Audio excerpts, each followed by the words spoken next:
Red flags. The only person that you should be controlling is you.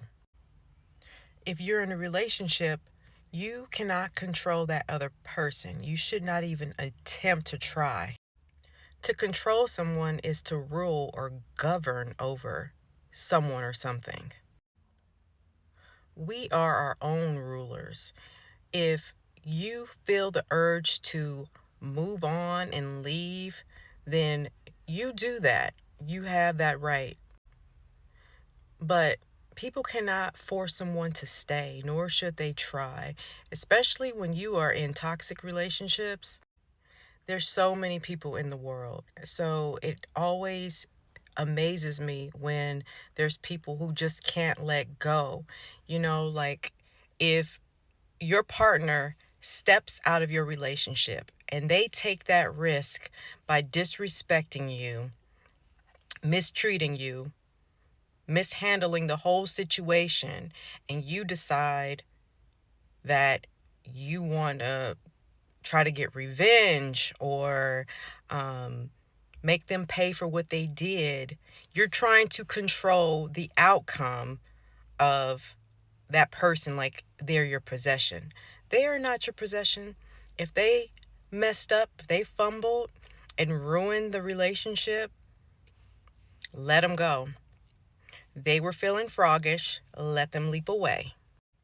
Don't risk your freedom for the sake of someone who was being loosey goosey with their stuff, being coming community property, not holding any value or respect in your relationship. We cannot control what people do to us, but we can control how we respond. No one is perfect. Yes, there is a such thing as reactive abuse, where people will act out of character because they have been pushed to their limits. But let's be mindful of how we have to control ourselves. No one is here to be controlled. That is such slave mentality that was pushed on us, and we know where it came from. But over hundreds of years and decades of that type of conditioning, like someone is your possession or you are the master of the relationship, you're the person that everyone has to answer to and someone has to obey and follow their rules. There needs to be mutual respect, most definitely. When we enter relationships, we should have an open mind that if this person decides that they want to leave at any point, they're free to go. You can't make a person stay where they do not want to be. If their actions are showing that they think there's something else better out there, the grass is greener on the other side, let them go find out. You deserve better. You deserve to control your response, your reaction to that discard and that mistreatment. You were born without that person, and you're going to die without that person. Everyone dies alone. Everyone is buried alone or cremated alone. Your level of self-love should be so high that you could just laugh at somebody for fucking up a good thing with you. Parents will try to control their kids. They will try to get them to conform to become what they want them to be. They don't allow them to just be themselves and help guide them by supporting what it is that they want to do. They'll try to convince them of doing something else.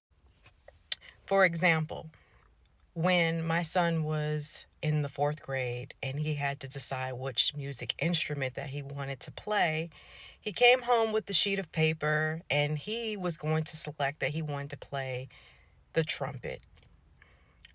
Myself and his dad were like, oh, why don't you play the saxophone? Sign up for the saxophone. That's such a cool instrument. Well, he did. He signed up for the saxophone. And then about a year later, he came to me one day and he said, like, I really wanted to learn how to play the trumpet, but you and dad wanted me to play the saxophone, so I chose that because that's what you guys wanted. I stood corrected in that moment and I'm like, wow. And I apologized to him. And I said, I'm sorry that I didn't allow you to choose what you wanted. You are absolutely right. This is your life. You choose what you want to play, what you want to do. I can't control that. Sometimes we aren't even aware because we think we're making a suggestion, but underneath it, it really is like it's an action of control because it's like, well, I think that will be a cool instrument for you to play. And no, it doesn't work that way. So when it came to choosing a foreign language, it was either French or Mandarin. Now, he took Mandarin when he was very small. He was doing it as an extracurricular enrichment. It was a part of the after school program, and he was in kindergarten. He loved it, he had fun with it. But when it came to choosing the foreign language when he reached eighth grade, he chose French. So I let him choose what he wanted to choose. It was part of me wanting to say, well, you started taking Mandarin. Don't lose that. Go back to it. But you know what? If he decides he wants to go back to it one day, he will. But it's not for me to sit there and try to control what language he wants to continue on with through the duration of high school. My point is, let your partners be who they are, let your children be who they are, and just support them.